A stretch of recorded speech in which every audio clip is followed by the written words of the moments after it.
1 year after my wife Catherine passed away, I hired a contractor to renovate her old locked office into a charity library, and I had just arrived at the church for her memorial when the contractor called me.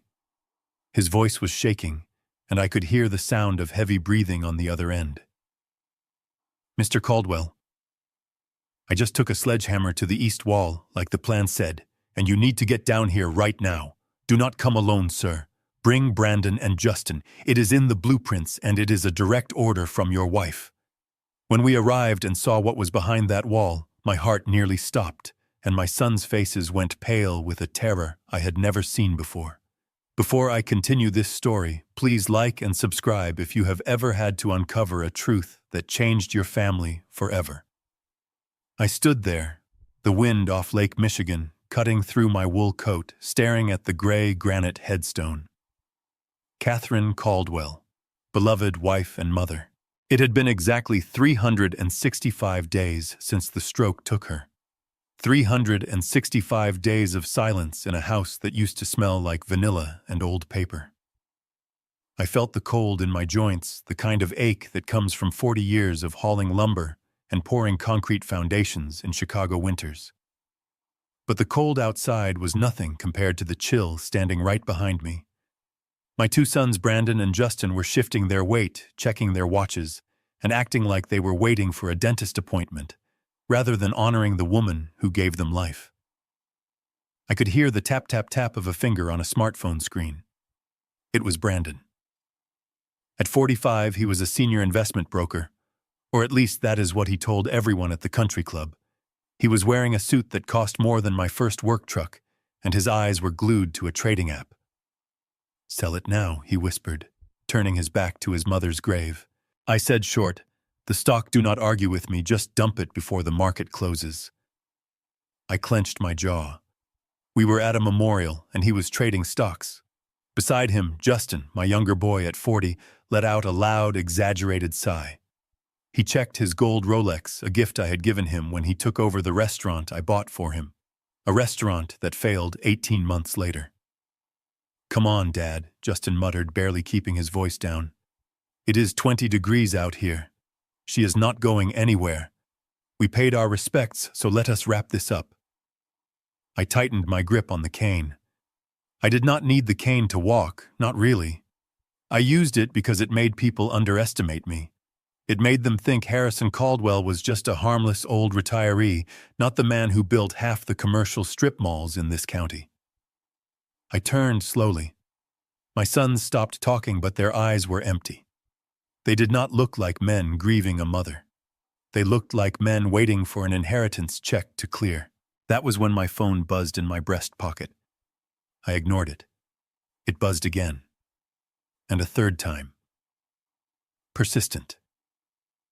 I pulled it out. It was Mike Kowalski. Mike was a good man, a solid contractor I had hired to remodel Catherine's old office in the downtown building. I had kept the building even after I sold the construction company Caldwell and Sons to Brandon and Justin 5 years ago. That building was my history. I wanted to turn Catherine's private office into a library for underprivileged kids. It was what she would have wanted. I answered the phone with a sharp tone. "Mike, I am at the cemetery. This had better be an emergency." The voice on the other end was breathless. I could hear the heavy thud of dust settling, the sound of a crowbar hitting concrete. "Mr. Caldwell," Mike stammered. "Listen to me. I just took down the east wall. The drywall. It was a false wall, sir. It was not on the original blueprints you gave me." I frowned. I built that office myself 30 years ago. There were no false walls. "What are you talking about, Mike?" "I am talking about a room, Mr. Caldwell. A hidden space. And you need to see this right now. I am coming over," I said, turning toward my car. "No," Mike shouted, his voice cracking. "Do not come alone. Bring them. Bring Brandon and Justin." Why, I asked, my suspicion rising. Because Mike lowered his voice to a harsh whisper. "Because there is a note taped to a steel safe in here. It is in Mrs. Caldwell's handwriting. It says, 'Do not open unless Harrison and both sons are present. Sir, you need to get down here before I call the cops.' This looks heavy."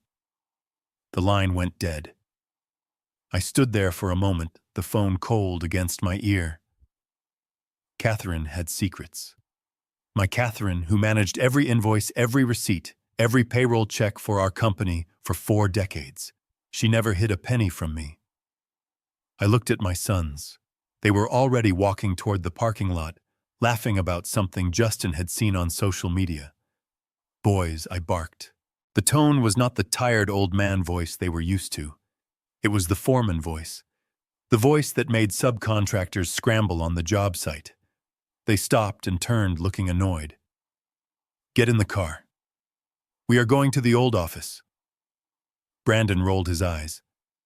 "Dad, we cannot. We have a tea time at Medina in an hour, and I have a client dinner tonight. We can visit the dusty old shrine another time." "It is not a request, Brandon. Mike found something.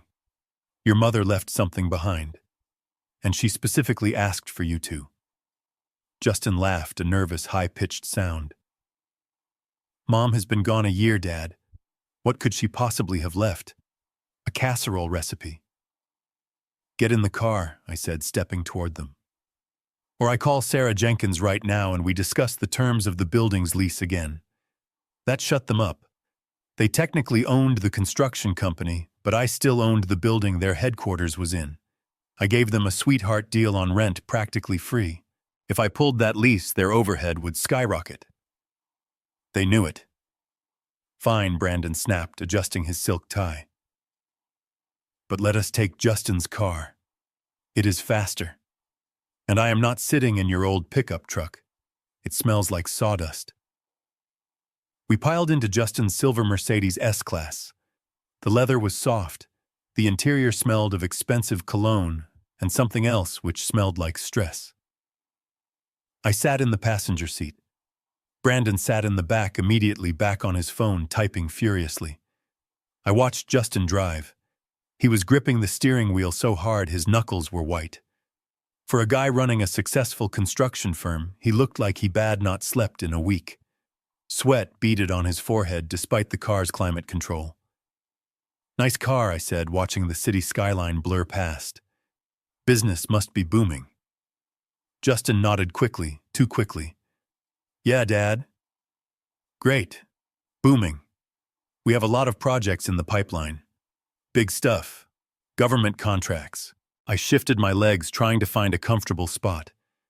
My knee hit the glove compartment, and the latch popped open. A stack of papers spilled out onto the floor mat. Justin lunged for them, taking one hand off the wheel. "I got it. Dad, do not touch it." But I was faster. I still had the reflexes of a man who had caught falling hammers. I grabbed the top envelope. It was not a contract. It was not a blueprint. It was a letter from the bank. The header was red. "Final notice of default." I felt a cold knot tighten in my stomach. I knew this bank. I had banked with them for 30 years. You did not get a final notice unless you were months behind, unless you had ignored the first 3 warning letters. I held the paper up. Justin's eyes darted from the road to the letter. His face went gray. "What is this?" "Justin," I asked, my voice low. "Why is the bank threatening to repossess this car? I thought the company bought it outright." Justin swallowed hard. "It is just a clerical error, Dad. A system glitch. They credited the payment to the wrong account. I am sorting it out with the branch manager on Monday. Do not worry about it." He snatched the letter from my hand and stuffed it back into the compartment, slamming it shut. A system glitch. I looked at him. I looked at Brandon in the rearview mirror. Brandon was not looking at us. He was staring out the window, chewing his thumbnail, a habit he only had when he was lying. My gut started to twist. In construction, you develop a sense for when a structure is unsound. You cannot always see the rot inside the beams, but you can smell it. You can feel the floor give just a fraction of an inch when you step on it. Right now, sitting in this $80,000 car, I felt the floor giving way. Catherine had handled the books. She knew where every dollar went. If she left a note, if she hid something behind a wall, it was not a recipe. She knew something. And looking at my sons, one sweating over a bank letter, the other hiding his face, I began to suspect they knew it too. We pulled up to the curb in front of the Caldwell building. It was a sturdy brick structure I had bought in the 80s. The windows on the second floor were taped up for the renovation. Mike's white van was parked out front illegally, 2 wheels on the sidewalk. That was not like Mike. He was a stickler for rules. We got out. The wind whipped around us. I looked up at the window of what used to be Catherine's office. For a second, I thought I saw a shadow move. "Let us get this over with," Brandon muttered, buttoning his coat. "I have a conference call at 3. I did not answer. I walked to the front door, unlocked it, and pushed it open. The lobby was empty, the receptionist long gone. The air smelled of stale coffee and drywall dust. We took the stairs. The elevator had been out of order for weeks, another thing my sons promised to fix but had not. When we reached the second floor, the noise hit us. Not construction noise. Silence. Heavy, suffocating silence. The door to Catherine's office was propped open with a bucket. Mike Kowalski was standing in the middle of the room. He was a big man, 6'4", with hands like shovels. But he looked small right now. He was holding a crowbar in one hand, his knuckles white. His face was pale, covered in a fine layer of white dust. Behind him, the east wall, the wall where Catherine used to hang her degree, and our wedding photo was gone. In its place was a dark, gaping hole, a cavity that should not have been there. Mike looked at me, then at Brandon, then at Justin. He did not say hello. He just pointed the crowbar toward the hole. "You better look for yourself, Mr. Caldwell," Mike said, his voice trembling. "And you boys, you better start praying." I stepped over the pile of shattered drywall and peered into the darkness. My eyes took a moment to adjust to the gloom, but my contractor instincts kicked in immediately. I knew the structural integrity of this building better than I knew the lines on my own palms. I had framed this place in 1982. I had supervised the pouring of every cubic yard of concrete. There should not have been a space here. Between the load-bearing column and the exterior brick facade, there was supposed to be nothing but insulation and a 12-inch gap for HVAC ducts. But as I leaned in closer, the beam of Mike's flashlight cut through the floating dust particles and illuminated a space that was at least 4 feet deep. It was a perfectly framed hidden closet. The craftsmanship was impeccable. I ran my hand along a stud. It was new lumber, or at least newer than the original skeleton of the building. Someone had come in here years after construction and modified the layout. They had done it quietly, and they had done it professionally. I looked at Mike. He was staring at his boots, shifting his weight from one foot to the other. "You did this," I said. It was not a question. Mike nodded slowly. 2 years ago, Mrs. Caldwell called me on a Sunday. She paid me triple to come in at night. She told me to build a false wall, and she made me swear on my mother's grave I would never speak of it to anyone, especially you. She said she was protecting the legacy. Protecting the legacy. The words hung in the stale air like smoke. Catherine was the most transparent person I knew. We shared everything. Or so I thought. I stepped fully into the cramped space. The air inside felt colder than the rest of the room. It smelled of old paper and steel. Sitting on the floor, bolted directly into the concrete subfloor, was a safe. It was not one of those digital keypads you buy at a big box store. This was an old-school Titan commercial-grade safe, the kind with a heavy mechanical dial and thick steel walls designed to survive an inferno. Next to it sat a gray fireproof filing cabinet. I felt Brandon and Justin crowd into the opening behind me, their expensive cologne mixed with the smell of gypsum dust. "What is this?" Brandon asked, his voice tight. "Why did Mom have a bunker in her office?" Justin let out a nervous laugh. Maybe she was a doomsday prepper. I ignored them. My eyes were fixed on a piece of cream-colored stationery taped to the front of the safe. I recognized the handwriting instantly. It was the same elegant script that had signed my birthday cards for 45 years. The note was brief. It read, "Open this only when Harrison, Brandon, and Justin are standing together." Brandon pushed past me, his shoulder bumping mine hard. He stared at the safe and his eyes widened. I saw a flicker of something dangerous in his face. It was greed, pure and raw, mixed with a desperate kind of hope. I knew that look. It was the look of a man drowning who just saw a life raft. "Mom was hiding cash," he whispered. "I knew it. She always said she kept a rainy day fund." He reached out and grabbed the handle of the safe, rattling it violently. "It is locked, obviously." "Dad, what is the combination? Do you know it?" I swatted his hand away. "Stop acting like a vulture," I snapped. "This is not a piggy bank." Justin leaned in over my shoulder. "Dad, if there is cash in there, we need to deposit it into the corporate account immediately. For tax purposes. You know how the IRS is about unreported assets." He was lying. I could hear the tremor in his voice. He did not care about taxes. He cared about that foreclosure letter I had seen in his car. They were both desperate for liquidity. I looked at the dial. Catherine had a mind for numbers, but she was sentimental about dates. I tried her birthday. Nothing. I tried our wedding anniversary. The dial spun freely, but the locking mechanism did not catch. Brandon was pacing in the small space, his breathing audible. "Try the business incorporation date," he suggested. "Or maybe Justin's birthday, since he was the baby." I shook my head. Catherine would not use something so obvious. I closed my eyes and thought about the woman I had married. She was practical, but she was also romantic in a private way.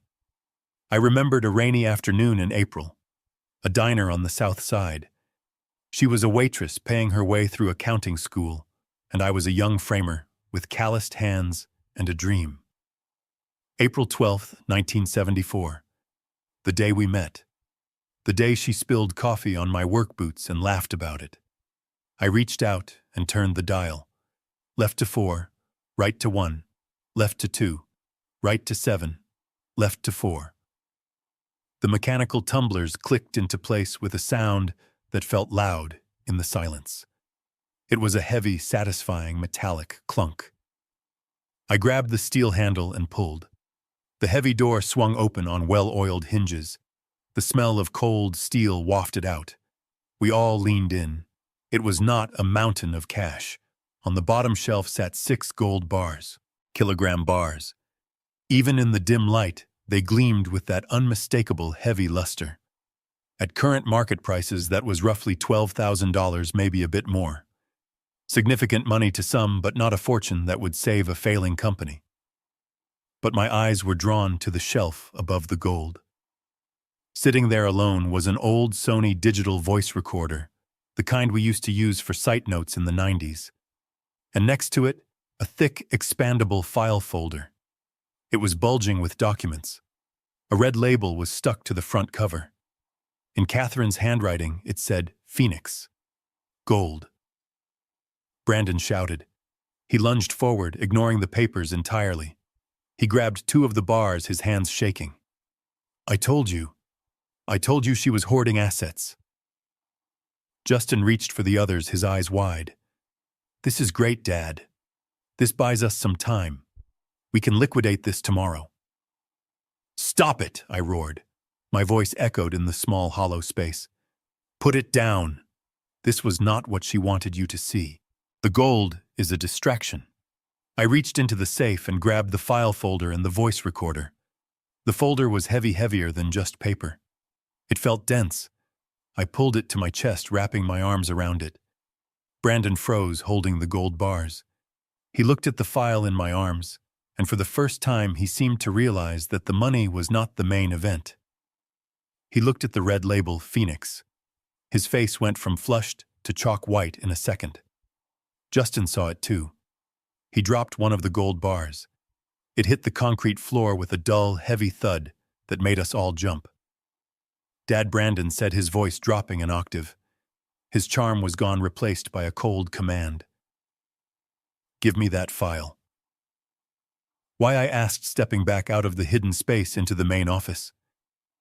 Because it is company property, Brandon said, following me. His eyes were locked on the folder. If Mom kept files on the business, they belong to the current owners. That is me and Justin.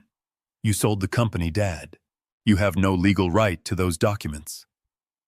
I clutched the folder tighter. This is not the company archives, Brandon. This was hidden in a secret wall in a safe only I could open.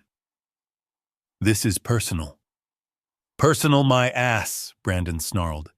He stepped closer, encroaching on my personal space. He was taller than me now, and younger, but he had never done a day of physical labor in his life. He was soft. I could see the panic in his eyes. He was terrified of what was in this folder. Mom was the CFO. Brandon continued, his voice rising. If those are financial records, and we are audited, I need them. Hand it over, now. Justin moved to flank me. Dad, come on. Do not be difficult. Brandon is right. We just want to make sure everything is compliant. We are protecting you. If Mom made mistakes in the books, we need to fix them before anyone finds out. Mistakes. Catherine did not make mistakes. She was a human calculator. If she hid this, she did it for a reason. And seeing the sweat breaking out on Brandon's upper lip, I knew that reason was not a clerical error. I am taking this home, I said firmly. I am going to read it. I am going to listen to this tape. And if it pertains to the business, I will let you know. I turned to walk away. Brandon grabbed my arm. His grip was hard, painful. He dug his fingers into my bicep. I said, "Give it to me, old man." The disrespect was like a slap in the face. He had never touched me in anger before. Greed had stripped away the veneer of civilization. I looked down at his hand on my arm, then up at his face. "Let go," I said quietly. Or what, Brandon sneered. "You are going to hit me with your cane. You are 73 years old. You are confused, and you are stealing company property." Justin grabbed the folder. Justin hesitated, looking between us. Brandon shouted at him, "Do it, Justin. If that file gets out, we are ruined. Do you understand?" Ruined. Justin lunged. But before he could reach me, a massive shape moved between us. It was Mike Kowalski. He stepped in front of me like a concrete barrier. He was holding the crowbar lazily in one hand, tapping it against his other palm. He did not raise it.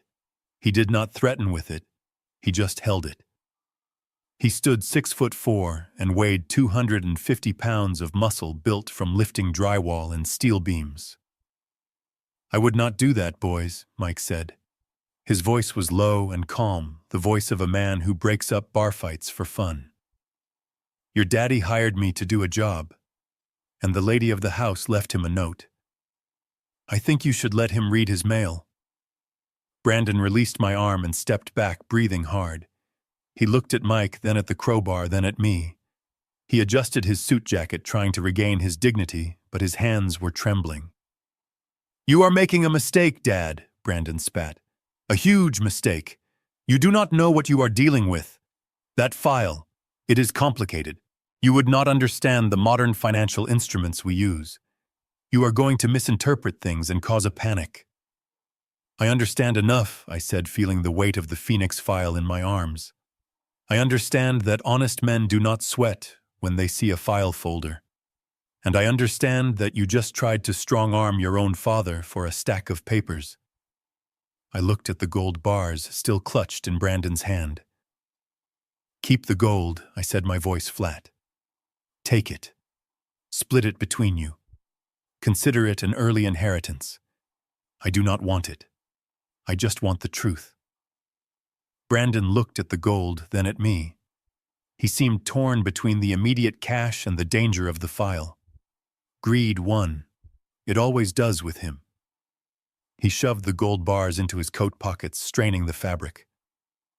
"Fine," he said. Take the papers. Read your little fairy tales. But if you show that to anyone outside the family without consulting us first, I will sue you for corporate espionage. I am serious, Dad. I will drag you into court so fast your head will spin. He turned and stormed out of the office. Justin lingered for a second, looking at the file with a gaze of pure terror. Dad, please, Justin whispered. Just burn it, for everyone's sake. Then he turned and ran after his brother. I stood there in the dust-filled office, my heart hammering against my ribs. I looked at Mike. Thank you, Mike. I will not forget that. Mike nodded, wiping dust from his forehead. Mrs. Caldwell was a good woman, sir. She helped my daughter with tuition when nobody else would. I owed her. And I figure whatever is in that stack of papers, she wanted you to see it bad enough to build a wall around it. I walked to the window and watched my sons get into the Mercedes. They were arguing. Brandon was shouting and hitting the steering wheel. I looked down at the file in my arms. Phoenix, a mythical bird that rises from the ashes. But to rise from the ashes, something first has to burn. And looking at the fear in my son's eyes, I had a terrible feeling that the burning was just beginning. I tucked the file under my coat, gripped the voice recorder, and walked toward the stairs. I needed to go home. I needed a drink, and I needed to hear what my dead wife had been trying to tell me for 2 years. I walked toward the stairwell, my boots heavy on the dusty floorboards, but before I could reach the landing, Brandon and Justin blocked my path. They had not left. They had regrouped. The rage that had contorted Brandon's face just moments ago in the office was gone, replaced by a mask of concern that I had seen him wear 1,000 times when he was trying to sell a bad stock to a widow. He held up his hands, palms open, in a gesture of surrender. Dad, wait, Brandon said, his voice dropping to a soothing, almost patronizing register. Please just stop for a second. I am sorry. I should not have yelled. Emotions are running high for all of us. It has been a hard year. He took a step closer, crowding me against the banister. Justin stood behind him, looking at his shoes, shifting nervously, like a kid called to the principal's office. Brandon continued, his tone dripping with fake empathy. Look, Dad. The reason I reacted that way is because I am worried about you, and I am worried about Mom's legacy. You did not know this because we did not want to burden you while you were grieving. But Mom was not herself those last few years. I tightened my grip on the file folder. What are you talking about, Brandon? She was paranoid, Dad, he said, shaking his head sadly. It started small, forgetting where she put her keys, thinking the mailman was spying on her. By the end, she was convinced the government was coming to seize everything. That is why she built that wall. That is why she bought that gold. It was not rational, Dad. It was sickness. She was hiding assets because she was scared of phantom enemies. He reached out a hand, not to grab this time, but to beckon. If the IRS finds out about that safe, about unreported gold and hidden files, they will tear her reputation apart. They will come after the estate. They will come after you. Give me the file, Dad. Let me take it to the company lawyers. We can self-report, we can fix her mistakes quietly. Let us protect her memory. Do not let her illness define her legacy. For a second, just a fraction of a second, I almost believed him. It was a good story. It was plausible. Catherine had been tired near the end. She had been stressed. But then I looked down at the folder in my arms. The red label Phoenix was staring back at me. I shifted the stack of papers and the cover slid open just an inch. That was when I saw it. Embossed on the corner of the top document was a logo. It was a palm tree and a stylized wave, and underneath it, in small crisp letters, it read, Cayman Islands Offshore Holdings Limited. My stomach turned over. Catherine was the daughter of a beat cop. She was a woman who balanced her checkbook to the penny every Friday night. She used to lecture me if I tried to claim a personal dinner as a business expense. There was no universe where Catherine Caldwell hid money in the Caymans because she was confused. She would only do that if she was forced, or if she was gathering evidence against someone who did. I looked at Brandon. He was sweating. A single bead of perspiration rolled down his temple despite the chill in the hallway. His eyes were not sad. They were terrified. He was not trying to protect his mother. He was trying to bury her testimony. "You are lying," I said softly. "Dad, please," Brandon sighed, stepping closer, his voice hardening just a little. "You are not thinking clearly. You are 73. This is too much for you. Just hand it over before you make a mess of everything." I knew I could not physically fight them. Brandon was soft, but he was young and desperate. Justin was a follower, but he would do whatever his brother told him.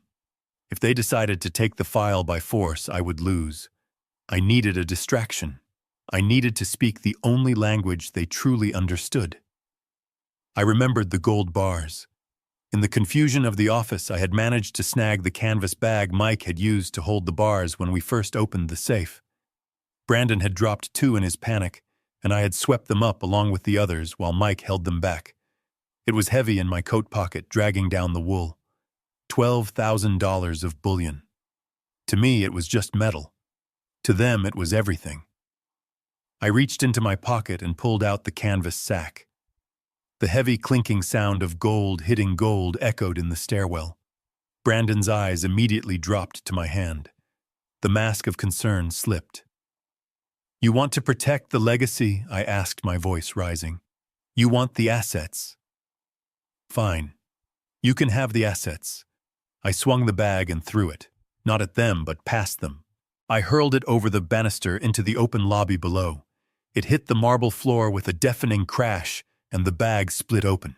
Gold bars scattered across the tiles, spinning and ringing like bells.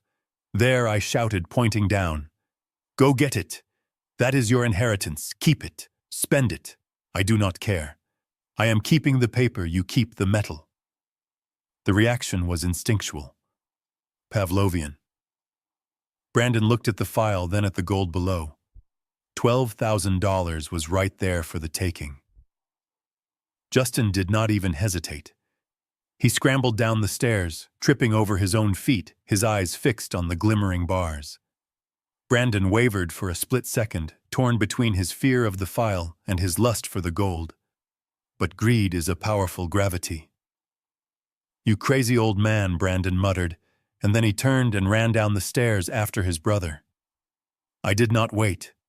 I moved toward the service exit at the back of the hallway.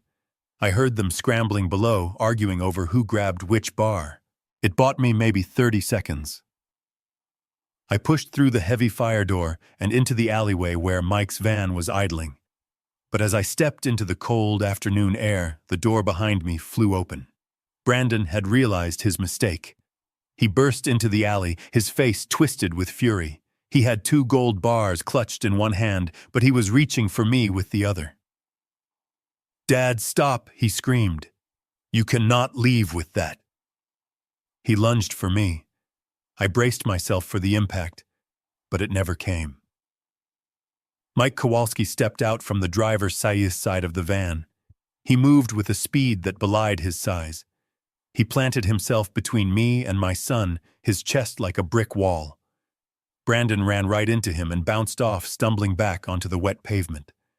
Mike did not raise a hand. He just stood there, crossing his massive arms over his chest. His shadow fell over Brandon, swallowing him. "Mr. Caldwell hired me to clean out the office," Mike rumbled, his voice low and dangerous like gravel in a mixer. "He is the client. You are just the trespassing son. I suggest you stay down." Brandon scrambled up, his suit jacket torn at the elbow. He looked at Mike, then at me. He was panting, his face red. "This is not over, Dad," he spat. "You are stealing corporate documents. I will have the police at your house in an hour." "Call them," I said, climbing into the passenger seat of the van. "Tell them exactly what is in this file. I dare you." Brandon froze. He knew he could not call the police, not without exposing whatever was in the papers I held against my chest. He stood there, impotent and furious, clutching his gold bars as Mike slammed the van door shut. We peeled out of the alley, leaving my sons behind in the garbage-strewn back street. I watched them in the side mirror shrinking into the distance. My heart was pounding a frantic rhythm against my ribs. I felt sick. Not the sickness of illness, but the sickness of grief. I had just seen the true faces of the men I raised, and it was uglier than anything I could have imagined. Mike drove in silence for a few blocks, checking the rearview mirror constantly to make sure we were not being followed. When we hit the highway, he finally relaxed his grip on the wheel.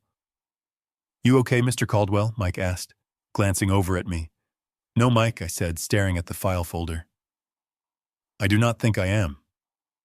Mike reached into his shirt pocket. He pulled out a small envelope and handed it to me. "I almost forgot, sir. When I found the safe, there was something else taped to the bottom of it. Not on the front where the boys could see. Underneath. I pulled it off before they came in. Mrs. Caldwell's note said to give this to you only if things went bad." I took the envelope. It was small, the size of a thank you card. My hands were shaking as I tore it open. Inside was a single small silver key. It looked like a key to a diary or a jewelry box. "What is this?" I asked. "It is for the false bottom," Mike said. "The safe has a secondary compartment, under the floor of the main chamber. The boys did not see it. I did not open it. She said you are the only one who should look." I gripped the key tight, the metal biting into my palm. A secret within a secret. Catherine had planned this. She had choreographed this entire afternoon from beyond the grave because she knew exactly who our sons were. She knew they would go for the gold. She knew they would try to bully me, and she knew I would need an insurance policy. "Take me home, Mike," I said. "I have some reading to do." Mike nodded and merged onto the expressway. I looked out at the gray Chicago sky. The city looked different now, harder, colder. I sat there clutching the Phoenix file and the silver key, feeling the weight of 30 years of lies resting on my lap. I was about to find out just how much I did not know about my own life. And God help me, I was terrified. I unlocked the front door of my house and the silence rushed out to meet me like a physical wave. For 40 years, this house had been filled with noise, the sound of boys running down the hall, the sound of the television, the sound of Catherine cooking dinner while humming along to the radio. Now it was just a mausoleum of memories. I locked the deadbolt behind me and threw the sliding latch, a habit I had not felt the need for in this neighborhood for decades. But tonight, I felt exposed. I felt like the wolves were not just at the door, but circling the perimeter. I went straight to my study on the ground floor. It was a room lined with dark oak paneling, smelling of cedar and pipe tobacco, though I had quit smoking 10 years ago. I sat down at my heavy mahogany desk, the same desk where I had bid on the O'Hare expansion project, the same desk where I had signed the papers to sell the company to my sons. I placed the Sony voice recorder in the center of the green leather blotter. It looked small, harmless, a piece of plastic technology from a bygone era. Next to it, I placed the thick Phoenix file. My hands were shaking. I poured myself a glass of scotch from the decanter on the shelf, but I did not drink it. I needed a clear head. I sat there for a long time just staring at the recorder, terrified of what pressing that button would mean. It meant admitting that the life I thought I was living was a lie. It meant inviting the ghost of my wife into the room to tell me things I did not want to hear. Finally, I reached out and pressed play. The tape hissed for a moment, the sound of magnetic static filling the quiet room. Then came a sound that stopped my heart. A cough, a dry, weak cough, and then her voice. "Harrison, if you are hearing this, I am gone, and I am so sorry. I am sorry I left you alone with this mess. I am sorry I did not have the courage to tell you while I was still holding your hand." I closed my eyes. Hearing her voice was like a physical blow to the chest. She sounded tired, so incredibly tired. It was recorded 2 weeks before she died. I remembered those weeks. She had been withdrawn, claiming she had migraines, spending hours in her office with the door locked. I thought she was just slowing down. I did not know she was building a case. The recording continued, her voice gaining a little strength, a little of that steel I had loved so much. You think the boys are doing well, Harrison. You think the company is struggling because of the market, because of interest rates. That is what they tell you at Sunday dinner. That is what Brandon puts in those glossy quarterly reports he prints out just for you. But it is a lie, Harrison. All of it. I leaned forward, staring at the spinning wheels of the cassette. They are not doing business. They are gambling. Literally gambling. Brandon started trading cryptocurrency 3 years ago using the company lines of credit. He lost $4 million in 6 months. And Justin is worse. He is betting on sports, but he is doing it through underground bookies. They have drained the operating capital. But that is not the worst part. There was a pause on the tape. I heard the sound of paper rustling. They raided the pension fund, Harrison. The employee pension fund. The money for Mike Kowalski and Mrs. Higgins and the foreman who built this company with you, it is gone. They embezzled it to cover their margin calls. And when that wasn't enough, God, Harrison, I can barely say it. When that wasn't enough, they went to loan sharks. They borrowed money from people who break legs for a living. And they used the office building as collateral. My eyes snapped open. The office building. My building. The one I still owned personally. They forged your signature, Harrison. I found the practice sheets in Brandon's desk. Pages and pages of them trying to get your loop just right. They notarized it with a stamp they stole from the company notary. The deed is compromised. If they default, those men will come for the building. They will come for everything. I stopped the tape. The silence that rushed back into the room was deafening. My hands were clenched into fists on the desk, tight enough to turn the knuckles white. Forgery. Embezzlement. These were not just bad business decisions. These were felonies. My sons were not just failures, they were criminals. And they had stolen from the men and women who had worked in the mud and the cold for 30 years to build Caldwell and Sons. I reached for the Phoenix file. I needed to see it. I needed to see the ink on the paper. I opened the cover. The first page was a summary written in Catherine's neat handwriting, listing dollar amounts and dates. The totals were staggering. $8 million siphoned out in 36 months. I flipped past the summary to the supporting documents. Catherine had been thorough. She had copies of bank transfers, emails, and contracts. I pulled out a stack of papers labeled renovation contracts. I spread them out on the desk, turning on the desk lamp to see the details. I had been a contractor for 40 years. I could read a bid sheet in my sleep. I knew what materials cost. I knew how long labor took. And looking at these contracts, I saw the fraud instantly. It was clumsy. It was arrogant. There was an invoice from a company called Redstone LLC for roof repairs on a warehouse in Cicero. $250,000 for a roof that I knew for a fact had been replaced 5 years ago under warranty. There was no breakdown of materials, no labor hours listed, just a flat fee. Round numbers. In construction, there are never round numbers. There is always tax, there is always a contingency fee, there are always cents.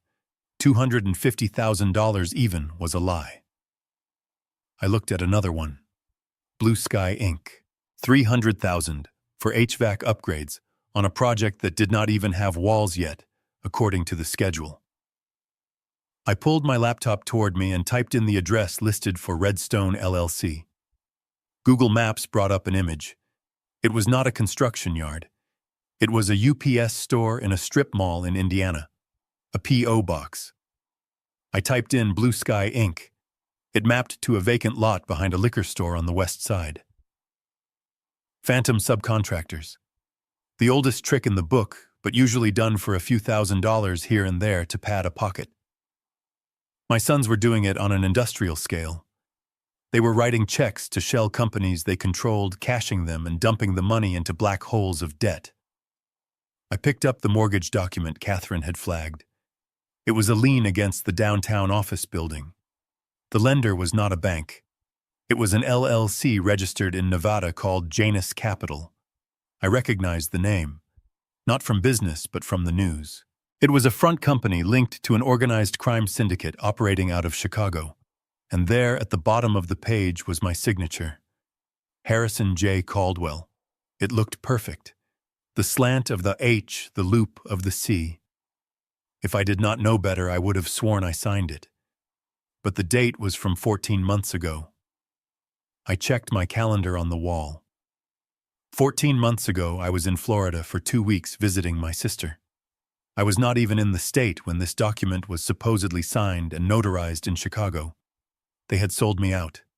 They had sold my legacy, my reputation, and my financial future to criminals to cover their own gambling addictions. And the gold bars. The gold was just a distraction. Catherine knew they would see the gold and stop looking. She knew they were shallow. She knew they were greedy. She had bought the gold as bait to keep them away from the real poison, which was this file. I felt a wave of nausea. I pushed the papers away. I thought about the church this morning. Brandon checking stocks. Justin worrying about his car. They knew this house of cards was falling. That was why they were so desperate. They were not grieving their mother. They were terrified because she was the only one who had known where the bodies were buried, and now that she was gone, they were flying blind. I looked at the clock on the mantel. It was just past 11 at night. The house was dark except for the pool of light on my desk. I felt old, older than my 73 years. I felt the weight of every mistake I had made in raising them, every time I had bailed them out, every time I had signed a check to make a problem go away. I had created this. I had watered the weeds, and now they had choked out the garden. Suddenly the silence was shattered. The doorbell rang. It was a jarring, harsh sound in the quiet house. Ding-dong, ding-dong, rapid, urgent. Someone was leaning on the button. I froze. Who would be coming here at 11 o'clock at night? Had Brandon sent the police? Had the loan sharks come to collect on the building? I opened the drawer of my desk and put my hand on the cold metal of my revolver. It was an old service pistol I had kept for 40 years. I hoped I would never have to touch it again. I stood up, leaving the file and the tape on the desk. I walked down the hallway, the floorboards creaking under my boots. I did not turn on the hall lights. I moved through the shadows toward the front door. The doorbell rang again, insistent, desperate. I looked through the peephole. The porch light cast a yellow glow over the stoop. Standing there, shivering in a thin coat, was Megan, Brandon's wife, my daughter-in-law. Her mascara was running down her cheeks in black streaks. Her hair, usually perfectly coiffed, was a mess. She was hugging herself, rocking back and forth on her heels. She looked terrified. "Open the door! Harrison," she sobbed, her voice muffled by the heavy wood. "Please, you have to let me in. They are going to ruin us. Please, Dad." I stared at her through the glass. Megan was an actress. She had been a beauty queen in her 20s, and she knew how to use tears like a weapon. Was she here because she was genuinely afraid? Or was she here because Brandon had sent her? Was she the next phase of the con? I unlocked the deadbolt and opened the door, just a crack, keeping the chain on. The cold night air rushed in, biting at my face. "What do you want, Megan?" I asked, my voice hard. She looked up at me, her eyes wide and bloodshot. "Brandon is going crazy," she whispered. "He is tearing the house apart, looking for papers. He says you stole something. He says you are going to destroy the family. You have to give it back, Harrison. Whatever it is, just give it back before he does something stupid." I looked at her, really looked at her.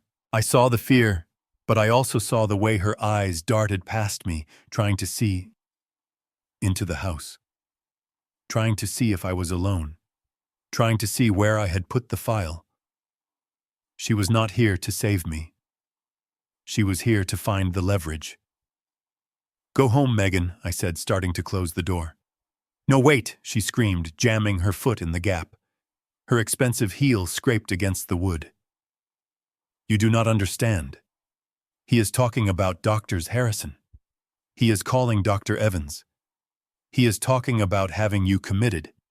He says you are losing your mind. I stopped.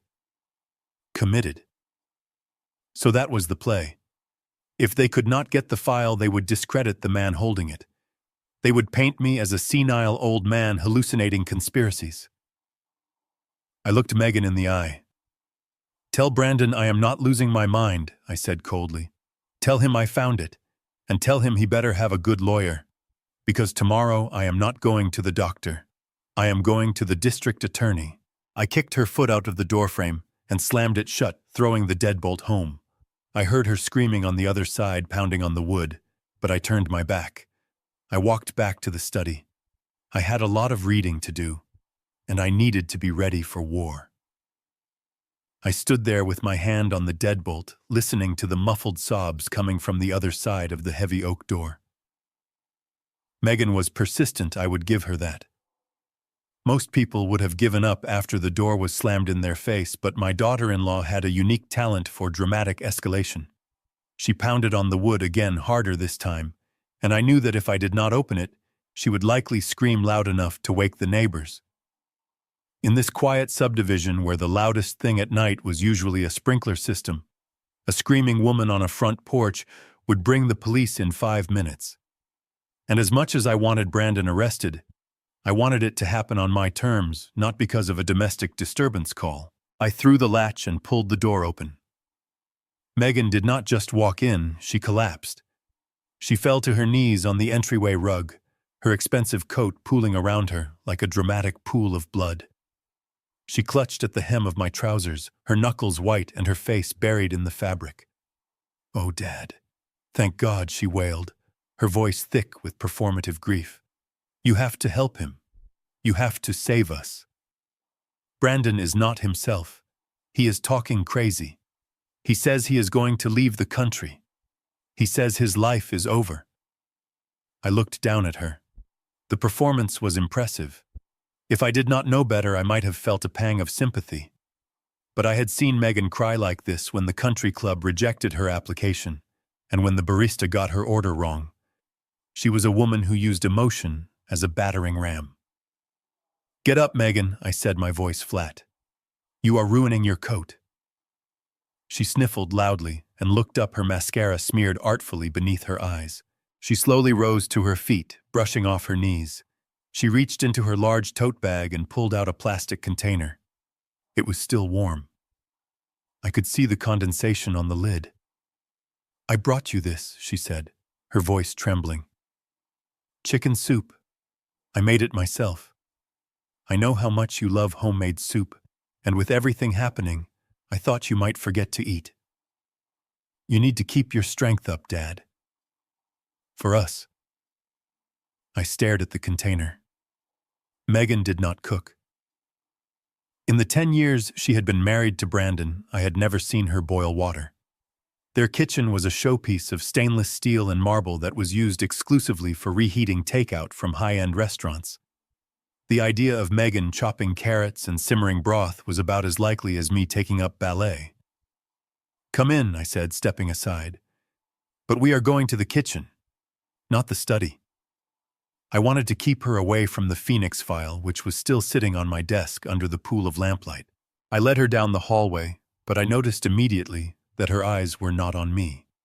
They were darting around, scanning the shadows, looking for the one thing everyone seemed desperate to find tonight. We sat at the kitchen island. I put the soup container on the counter between us, but I did not open it. Megan sat on the edge of the stool, her posture rigid. She kept glancing toward the hallway, toward the open door of my study. So Brandon is stressed, I said, leaning back and crossing my arms. Stressed is not the word, Dad, she said, leaning forward. He is having a breakdown. He keeps saying that you stole company property, that you have documents that could hurt a lot of innocent people. She reached out and touched my hand, her fingers cold. Dad, If Mom left something behind, something that maybe she wrote when she was not thinking clearly, do you think it is fair to use that against your own son?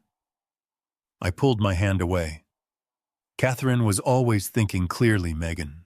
Until the very end, she was the sharpest person in the room. Megan sighed a long, shuddering breath. I know you loved her dad. We all did. But the last few months, she was different.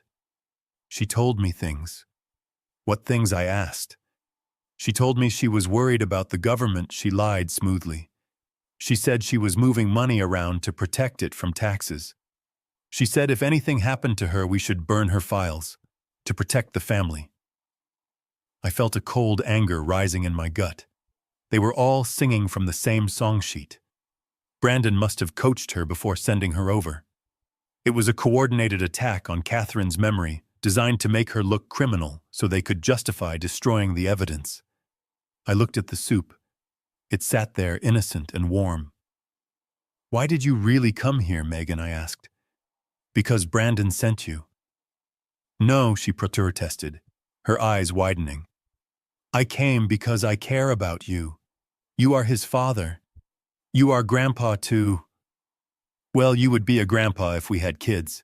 She let that hang in the air, a subtle reminder of the grandchildren. I did not have the legacy I was supposedly destroying. She pushed the soup toward me. Please eat, Dad. It is a family recipe.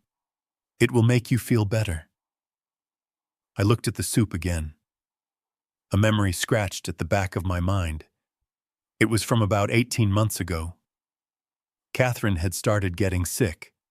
Not the stroke that killed her, but before that. She had spells of dizziness, nausea, and terrible stomach cramps. Doctors could not figure it out. They called it a sensitive stomach or stress. But I remembered something else.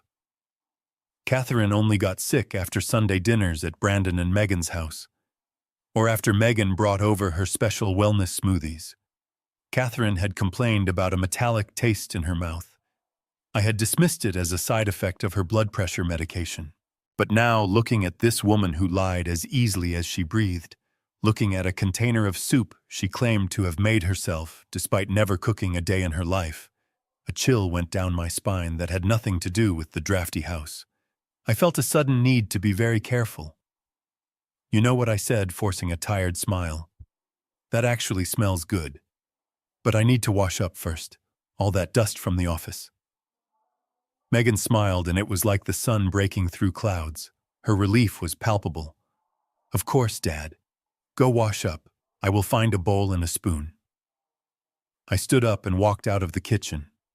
I went down the hall to the powder room. I closed the door and locked it. I turned on the faucet loud, letting the water run. Then I waited. I counted to 30.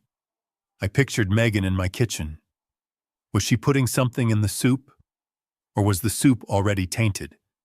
Or was the soup just a prop, a reason to get inside the house? I turned off the water. I did not wash my hands. I opened the door quietly. I took off my boots, leaving them by the bathroom door so I could move silently in my socks. I crept down the hallway, avoiding the floorboard that always squeaked. I peeked into the kitchen. It was empty. The soup container was still on the counter, unopened. Megan was gone. I moved toward the study. The door was ajar, just as I had left it. A slice of yellow light spilled out into the dark hallway. I approached the door slowly, my heart hammering against my ribs. I heard a soft sound. Click, a pause. Click. I peered around the doorframe. Megan was standing at my desk. She was not crying. She was not shaking. She was working with the efficiency of a corporate spy. She had the Phoenix file open. She was using her smartphone to take high-resolution photographs of every document. She would turn a page, let the camera focus, and snap the picture. Then she would turn the page again. Her face was illuminated by the glow of the phone screen. It was not the face of a worried daughter-in-law. It was the face of a predator. Her lips were moving silently, counting the pages. She had already photographed the bank transfer records. Now she was photographing the mortgage document with the forged signature. I watched her for a moment, feeling a mixture of validation and horror. My instincts were right. She was not here to feed me. She was here to steal the information Brandon needed to prepare his defense or to cover his tracks. She was gathering intelligence. I stepped back into the hallway. I needed to end this charade, but I needed to do it in a way that let her know I knew. I needed to fire a warning shot. I took a deep breath and let out a loud hacking cough, the kind of cough that rattles the windows. I stepped firmly into the doorway, flipping the light switch on the wall to full brightness. Megan jumped about a foot in the air. She nearly dropped her phone. She spun around, shoving the phone behind her back in a clumsy attempt to hide it. She looked like a deer caught in the headlights of a semi-truck. "Dad," she stammered, her voice pitching high. I was looking for a napkin. For the soup." I looked at her. I looked at the open file on my desk. I looked at the phone she was trying to shove into her pocket. In my study, I asked, my voice icy. "You were looking for a napkin in my private study on top of my desk, inside a confidential file." Megan opened her mouth to lie again, but the words died in her throat. She saw the look on my face. It was the look of a man who was done being played. I walked over to the desk. I closed the Phoenix file slowly, deliberately. I picked up the voice recorder and slipped it into my pocket. Then I turned to her. "Get out," I said. Megan blinked. "Dad." "I can explain." "Get out," I repeated louder. "Get out of my house. Take your soup, take your lies. And tell your husband that if he sends you here again, I will add trespassing to the list of charges I am filing tomorrow." Megan stared at me for a second longer, trying to calculate if she could salvage the situation. She realized she could not. The mask of the concerned daughter crumbled completely, leaving behind a look of pure venom. "You are a bitter old man," she spat. "You are going to die alone in this big empty house, and you will deserve it." She marched past me, her heels clicking sharply on the hardwood. She did not go to the kitchen for her soup. She went straight to the front door. She yanked it open and slammed it behind her, the sound echoing through the house like a gunshot. I walked to the door and threw the deadbolt. Then I engaged the secondary lock. I went to the window and watched her get into her car. She sat there for a moment, typing furiously on her phone, probably sending the photos she had managed to take to Brandon. Then she sped away, tires squealing. I went back to the kitchen. The plastic container of soup sat on the counter. I looked at it with revulsion. I picked it up. It felt heavy, warm. I walked to the back door and opened it. There was a large decorative fern on the patio, a plant Catherine had loved. I hesitated. I did not want to kill the plant. Instead, I walked to the edge of the patio where the woods began and dumped the contents onto the ground. The soup was thick yellow and smelled overly pungent of herbs, maybe to mask a bitter taste. I threw the container in the trash outside. I went back inside and washed my hands, scrubbing them with hot water and soap until they were red. I felt dirty. I felt violated. My own home was no longer safe. I went back to the study. I sat down at the desk. My hands were steady now, steadied by a cold resolve. I reached for the phone and dialed a number I had not called in 5 years. It rang 3 times. "Sarah Jenkins." "Sarah, it is Harrison Caldwell," I said. "Harrison.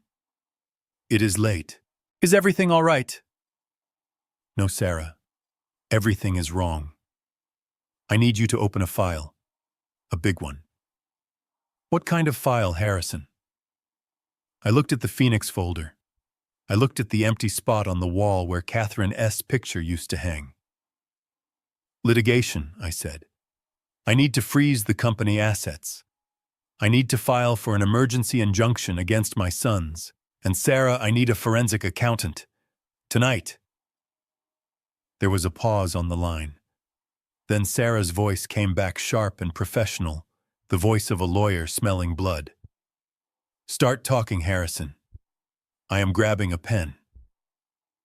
I started talking. I told her everything. And as I spoke, I felt the old Harrison Caldwell, the man who built skyscrapers and weathered storms, coming back to life. My wife had left me a weapon, and I was finally ready to use it. I did not sleep that night. I spent the hours between midnight and dawn sitting in my armchair in the living room, watching the street through the sheer curtains.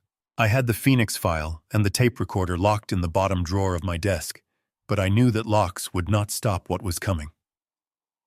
I had built buildings that could withstand hurricanes, but I knew that the storm heading for my front door was made of something much more destructive than wind and rain. It was made of greed and the law. At 8:15 in the morning, 2 black SUVs pulled into my driveway. They parked aggressively, blocking my truck and cutting off any exit. I watched as Brandon and Justin got out of the first car. They were wearing fresh suits, but they looked haggard. Brandon was pacing, talking rapidly into his phone. Justin looked like he wanted to be anywhere else. Then the door of the second car opened. A man I did not recognize stepped out. He was not Sarah Jenkins. He was short, balding, and carried a briefcase that looked like it cost more than my first house. He had the predatory walk of a man who billed by the minute and enjoyed every second of it. I stood up. I did not go to the door to greet them. I went to the kitchen, poured a cup of cold coffee, and waited. I needed them to come to me. I needed them to think I was passive. The front door opened without a knock. They still had their keys. The sound of their footsteps on the hardwood floor was heavy, authoritative. They marched into the kitchen like a SWAT team. Brandon led the way, followed by the lawyer, with Justin trailing behind, closing the door softly. Dad, Brandon said, his voice tight. "We need to talk." I took a sip of the cold, bitter coffee. "Good morning to you too, son. Who is your friend?" The lawyer stepped forward, placing his briefcase on the kitchen island right where Megan had put her soup the night before. He did not offer his hand. "Mr. Caldwell, my name is Richard Sterling. I am representing your sons in a matter regarding your health and the future of the Caldwell estate." I looked at him. Sterling. The name sounded familiar. He was a corporate shark, known for hostile takeovers and nasty divorces. He was the kind of lawyer you hired when you wanted to burn the earth. "I have a lawyer," I said calmly. "Her name is Sarah Jenkins. If you want to talk, you can call her." Mr. Sterling smiled, a thin, humorless expression that did not reach his eyes. "We are not at that stage yet, Mr. Caldwell. We are hoping to resolve this as a family matter, private and dignified." He clicked the latches of his briefcase. The sound was like a gunshot in the quiet kitchen. He pulled out a thick document stapled at the top. The title was in bold black letters. "Petition for Emergency Temporary Conservatorship." I looked at the words and felt a chill that went straight to my marrow. Conservatorship. It was the legal equivalent of being buried alive. It meant losing the right to sign checks, to drive a car, to make medical decisions. It meant becoming a child in the eyes of the law. "What is this?" I asked, pointing at the paper. "It is a solution," Dad, Brandon said, stepping up beside the lawyer. "A solution to a problem that has become too big to ignore." "And what problem is that?" I asked, my voice steady, though my heart was hammering against my ribs. "You, Dad," Brandon said. "You are the problem." Mr. Sterling cleared his throat. "Mr. Caldwell, your family is deeply concerned about your mental decline. In the last 24 hours, you have exhibited erratic and dangerous behavior. You assaulted your son at the office. You stole sensitive corporate documents that you do not have the clearance to possess. And last night..." He paused, looking at a note on his legal pad. "Last night, you were observed by your daughter-in-law engaging in paranoid delusions.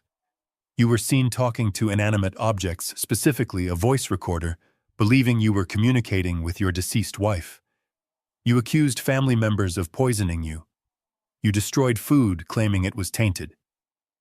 Megan. Of course, she had spun her failure into a weapon. She had taken the truth, my suspicions about the soup, my listening to the tape, and twisted it into a diagnosis. "This is ridiculous," I said. "I was listening to a tape Catherine left me, and I threw the soup out because it tasted like aluminum." "Paranoia," Mr. Sterling said, tapping the paper. "Classic symptom of early-onset dementia, aggravated by grief. We have a statement from a geriatric psychiatrist, Dr. Evans, who has reviewed the Family S observations. He is prepared to testify that you represent an imminent danger to yourself and your estate." I looked at Brandon. He was not looking at me. He was looking at the granite countertop. "You are going to commit me?" I asked quietly. "Your own father." "We do not want to put you in a state facility, Dad," Brandon said, his voice trembling with fake emotion. "We found a place. Silver Lake. It is high-end. You would have your own room, a view of the garden, nurses around the clock.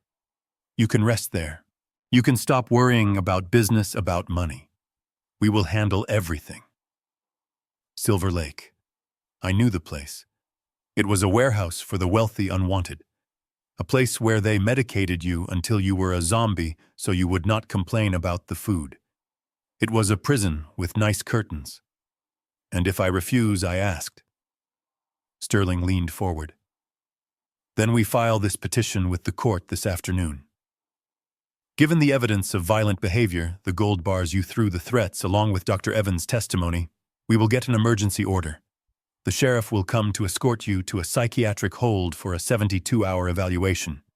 And from there, well, it gets much harder to leave." The threat was clear. "Sign the voluntary power of attorney giving them control, or they would use force. They would drag me out of my own house in handcuffs in front of the neighbors. They would strip me of my dignity before they stripped me of my assets." I looked at the document. It gave Brandon and Justin full control over all my accounts, my properties, my medical decisions. It was a total surrender.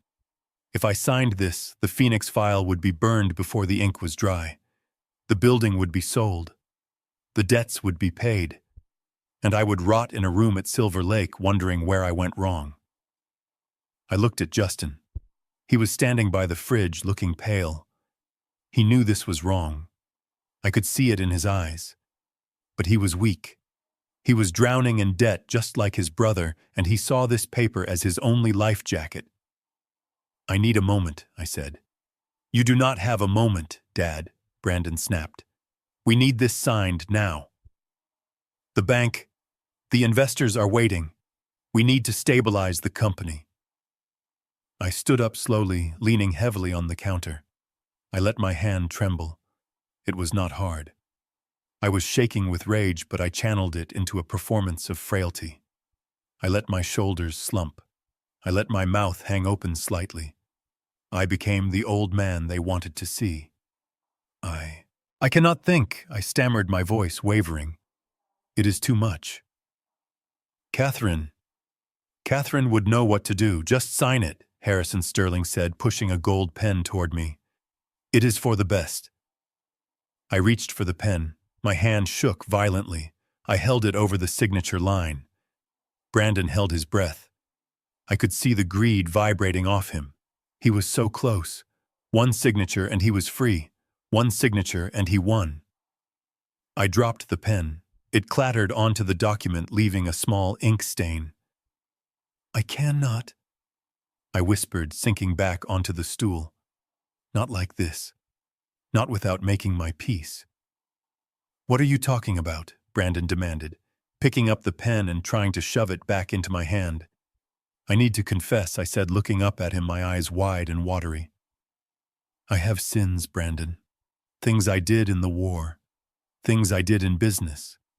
If I am going away, if I am losing my mind, I need to be clean before God. I need to talk to Father Mike at St. Mary's." Brandon groaned in frustration. "Dad, we do not have time for a confession. You can talk to a priest at Silver Lake." "No," I shouted, slamming my hand on the counter. The sudden burst of strength startled them. "Not a stranger. My priest." I need 24 hours. Give me 1 day to set my soul right. Then I will sign. I will go wherever you want. Just give me 1 day. I looked at Justin. Justin, please. For Mom. Do not send me to hell with a heavy soul. Justin broke. He looked at Brandon. Come on, B, let him have a day. It is Dad. If we force him now, he might have a heart attack or something. Then we are really screwed. Brandon looked at the lawyer. Sterling checked his watch. 24 hours does not change the legal standing, he said, shrugging. And a voluntary signature is always stronger in court than a contested one. If he signs tomorrow, it is bulletproof. If we force him today, he could fight it later, claiming duress. Let him have his day. Brandon ground his teeth. He looked at me with pure hatred. Fine. 24 hours. Tomorrow at 9 a.m. we come back. And you sign. And then we pack your bags. Thank you, I whispered. Thank you, son. But Brandon held up a finger. But you are not staying here alone. I am not having you run off or destroy more documents. Justin stays. What Justin said, jumping. Why me? I have things to do, because I have to go manage the mess you made with the accounts, Brandon snapped. You stay here. You watch him. Make sure he does not leave the house. Make sure he does not make any calls. If he wants to pray, he can pray in the living room. I looked at Justin. He was a jailer I could work with. He was softer. He was guilty. That is fine, I said. I like Justin. He can stay. Brandon grabbed the unsigned document and the pen. He shoved them into his briefcase. Justin, lock the doors. Take his phone. Disconnect the landline. Nobody comes in, nobody goes out. I will be back tomorrow morning with the moving van. He turned to me one last time. Do not try anything, Dad. Dr. Evans is on speed dial. One wrong move and the men in white coats come early. I nodded, looking at the floor, defeated. I promise. Just let me pray. Brandon and Sterling marched out. I heard the front door open and close. I heard the lock click. Then I heard the sound of the SUVs pulling away. I was alone with Justin, my youngest son, my jailer. Justin walked over to the landline on the wall and pulled the cord out of the jack. He held out his hand. Your cell phone, Dad. I reached into my pocket and handed him my phone. He slipped it into his jacket. I am sorry. Dad, Justin mumbled, not meeting my eyes. It is just, we have to do this. You are not well. I am fine, Justin, I said softly. He walked into the living room and sat on the couch facing the hallway. He pulled out his own phone and started scrolling, probably checking the sports scores or his dwindling bank account. He was blocking the front door. He was blocking the stairs. I looked at the clock on the microwave. It was 9:30 in the morning. I had 23.5 hours before my life ended. I had to move, and I had to do it right under Justin's nose. I am going to my study, I said, to pray. Justin nodded without looking up. Just leave the door open, Dad. I need to see you. I walked into the study. I sat down at my desk. The Phoenix file was locked in the drawer, but that did not matter anymore. I had memorized enough. I needed a way out. I looked at the heavy steel safe Mike had brought over from the office. It was sitting in the corner covered with a blanket. I had told Brandon it was just old tools. He had not checked. I reached into my pocket and felt the small silver key Mike had given me. The key to the false bottom. The key to Catherine's insurance policy. I glanced at the doorway. Justin was engrossed in his phone. I slid off my chair and crawled silently across the rug toward the safe. It was time to see what my wife had really left me. I sat on the floor of my study, my knees aching on the Persian rug, staring at the heavy steel safe Mike had lugged in from the office. Justin was just down the hall, comfortably ensconced on my leather sofa, likely watching sports highlights on his phone and waiting for the clock to run out on my life. He thought he was the warden, but he was just a lazy guard, and laziness was always the fatal flaw in any security system. I pulled the small silver key from my pocket. It was delicate, almost decorative, like something you would use for a diary. I ran my fingers along the bottom edge of the safe's interior, feeling for a seam. There it was, a hairline crack in the steel plating that was invisible to the naked eye. I inserted the key into a tiny pinhole I had missed the first time. It turned with a smooth, silent click. A false bottom plate popped up about an inch. I lifted it out, revealing a shallow compartment lined with black velvet. Sitting there, resting in the dark for who knows how long, was an iPad. It was an older model, the screen a bit dusty, but it was plugged into a portable battery pack that was still showing a faint green charge light. Catherine. She had thought of everything. She knew power could be cut, she knew time might pass. She had built a life raft that could survive a drought. I pressed the home button. The screen flared to life. There was no passcode. Just a single app icon sitting alone on the black background. It was a generic security camera app, the kind you use for smart home monitoring. I tapped it. The screen split into a grid of 4 live video feeds. My heart hammered against my ribs as I recognized the rooms. The top left was Brandon's living room. The top right was his kitchen. The bottom 2 were Justin's apartment. I remembered then. 2 Christmases ago, Catherine had insisted on buying everyone top-of-the-line baby monitors and security systems. She said she wanted to be safe. She said she wanted to see the non-existent grandbabies if they ever arrived. Brandon had laughed, calling her overprotective, but he had let her pay for the installation. He did not know his mother was the one holding the master administrative key. I tapped on the feed for Brandon's kitchen. The image expanded to fill the screen. The video was crisp, high definition, with clear audio streaming through the iPad's speakers. I quickly muted the sound, terrified Justin would hear it, then turned it back up to a whisper, holding the tablet close to my ear. Brandon was there, pacing his marble floors. He was holding a tumbler of amber liquid, probably my scotch, and he had his phone pressed to his ear. He looked agitated, triumphant, but on edge. "Yeah, I know he is stalling," Brandon said, his voice tinny but distinct. "Stop worrying. He is broken." I saw his face. "He is going to sign tomorrow morning." He paused, listening to the person on the other end. It had to be Megan. "No, we are not sending him to Silver Lake." Brandon laughed, a cruel, ugly sound. "Are you kidding me? That place costs $10,000 a month. I am not wasting our inheritance on luxury sheets for a vegetable. I found a place in Gary. State-run. It smells like bleach and boiled cabbage, but it is secure. Once I have power of attorney, he goes there. Nobody will ever look for him."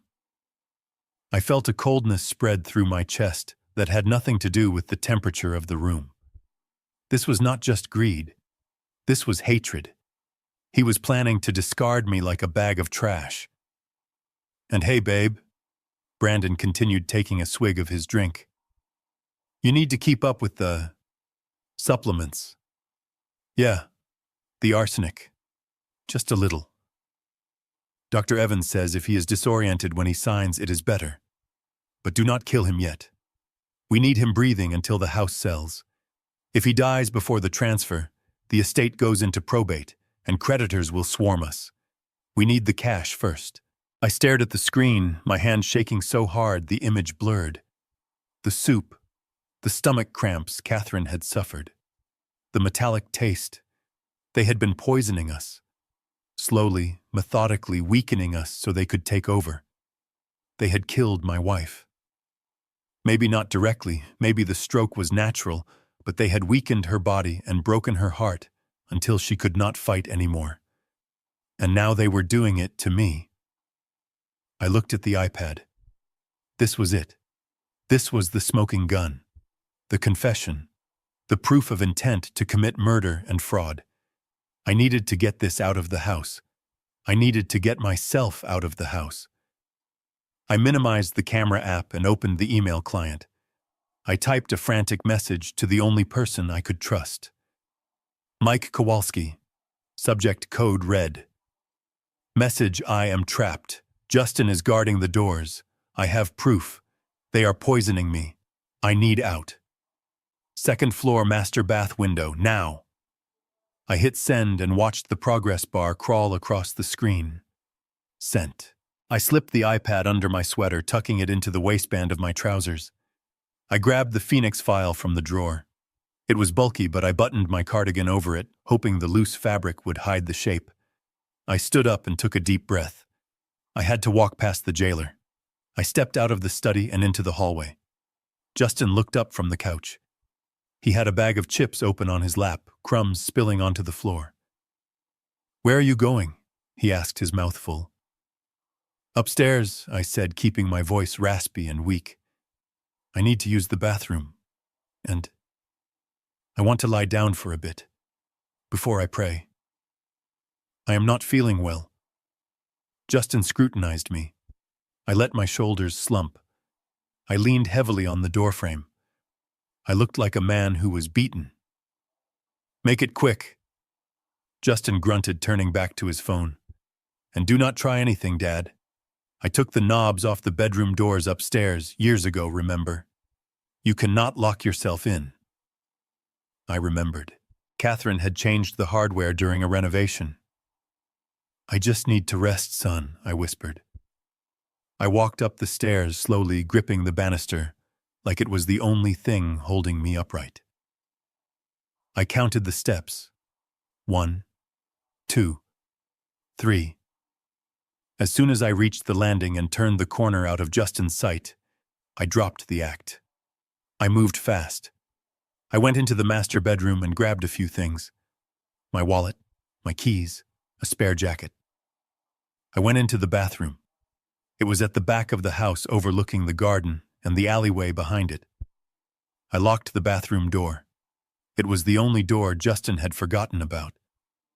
I turned on the shower full blast, creating a wall of white noise to cover any sounds I was about to make. I went to the window. It was a double-hung sash window, old and sticky with paint. I pushed up on the latch. It resisted. I gritted my teeth and pushed harder, using my legs for leverage. With a groan of protesting wood, it slid upward. The cold night air hit my face. I looked down.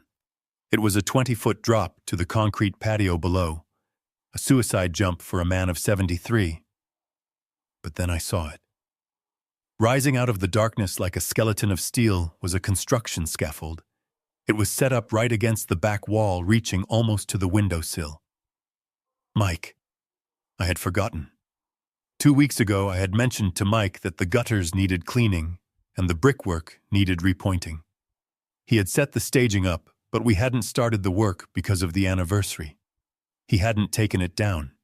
It was still there, wrapped in safety netting, a metal ladder leading down to the ground. "God bless you, Mike Kowalski," I whispered. I climbed onto the toilet seat, then swung one leg over the sill. The wind whipped at my clothes. I gripped the window frame. This was the moment. If I slipped, I broke a hip or worse. If Justin heard me, it was over. I swung my other leg out, finding the metal platform of the scaffold with my foot. It held. I transferred my weight. I was out. I grabbed the cold steel poles and began to descend. I moved methodically, hand over hand, foot over foot, just like I had done on 1,000 job sites in my youth. The muscle memory was still there, buried under the arthritis and the wrinkles.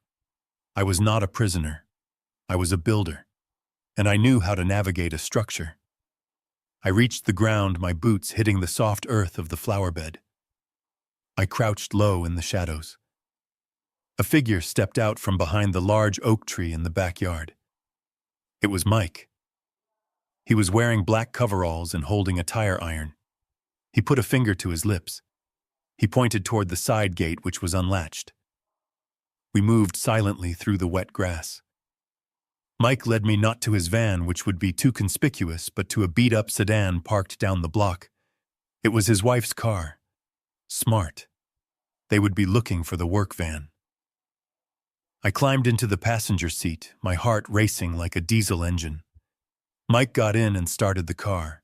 He did not turn on the headlights until we were 2 streets away. "You got the email?" Mike asked, his eyes scanning the mirrors. I patted the iPad under my sweater. "I got everything, Mike. I got the whole damn war plan." "Where to, Mr. Caldwell?" "Take me to Sarah Jenkins," I said. "And step on it. We have a lot of work to do before the sun comes up." As we sped away, I looked back toward my house. The lights were still on. Justin was still sitting on that couch eating chips, watching a screen guarding an empty cage. He thought he had won. He thought the old man was upstairs washing away his sins. He had no idea that the old man was already gone and he was coming back with a wrecking ball. Sarah Jenkins' office was located on the 35th floor of a glass tower on Wacker Drive overlooking the Chicago River. It was the kind of place that smelled of mahogany leather and billable hours. I had not been here since I transferred the company deed to my sons 5 years ago, but Sarah had kept my file active. She was a pit bull in an Armani suit, a woman who had helped me navigate union disputes and zoning wars in the 90s. When Mike and I walked in at 3 in the morning, looking like fugitives, she did not blink. She just buzzed us into the conference room where a coffee machine was already gurgling and a young man with thick glasses was buried under a mountain of paper. "This is David," Sarah said, closing the door and locking it.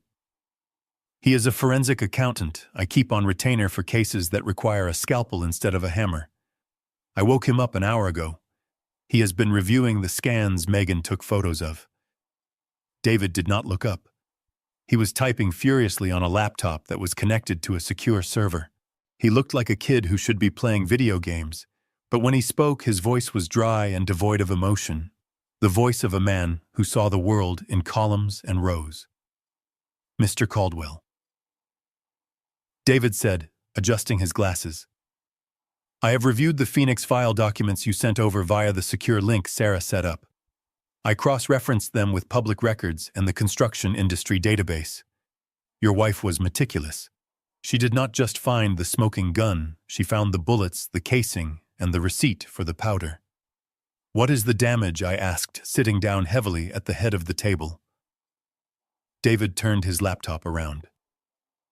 "It is not $8 million, sir. That was just the operating loss from the bad contracts.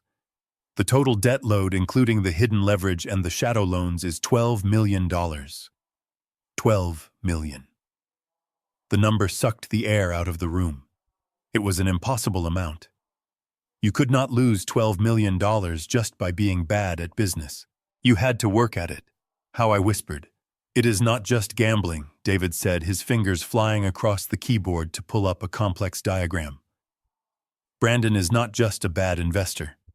He is a criminal facilitator. Those companies, Redstone LLC, Blue Sky Inc., they are not just fake contractors. They are intake valves. They are invoicing Caldwell and Sons for materials that never exist: high-grade copper wiring, industrial lumber, steel beams. The company pays the invoice. The shell company keeps a 10% fee and sends the rest of the cash to offshore accounts." He looked up at me, his eyes serious. "They are laundering money for a cross-state smuggling ring, Mr. Caldwell.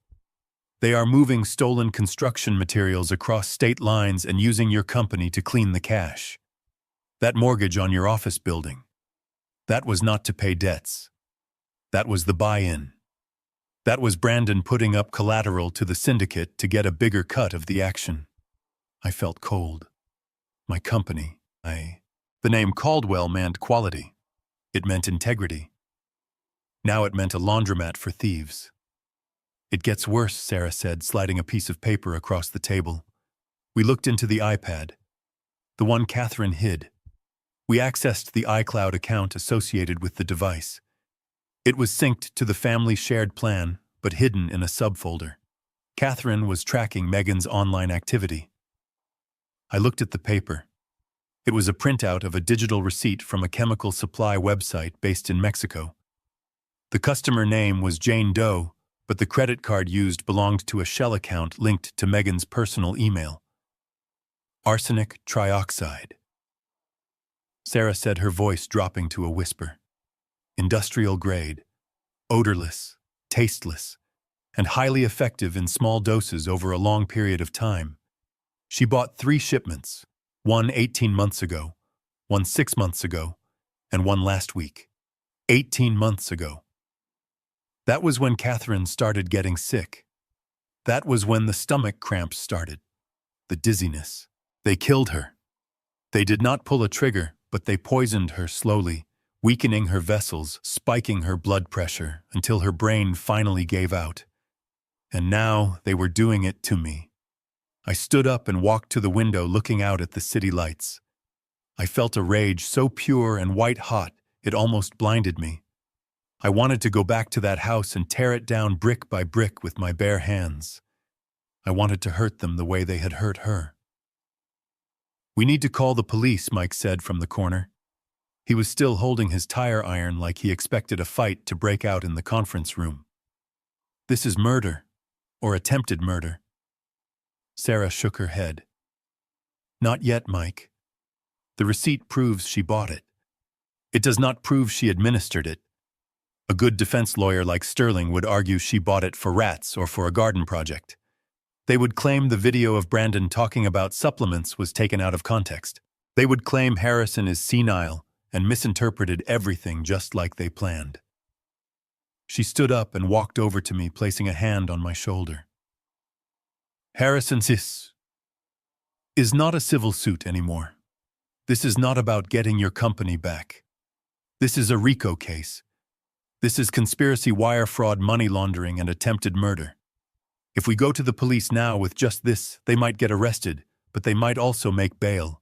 They might flee. And your assets would be tied up in evidence for a decade." "So what do we do?" I asked, turning to face her. "We need to catch them in the act," Sarah said, her eyes hard. "We need them to execute the crime. We need them to force you to sign that power of attorney while we are watching. We need to record them admitting to the poisoning in front of witnesses. We need a sting." I looked at Mike. I looked at David. I looked at the file on the table. "They want me to sign tomorrow morning," I said. "At the house?" "No," Sarah said. "Not at the house.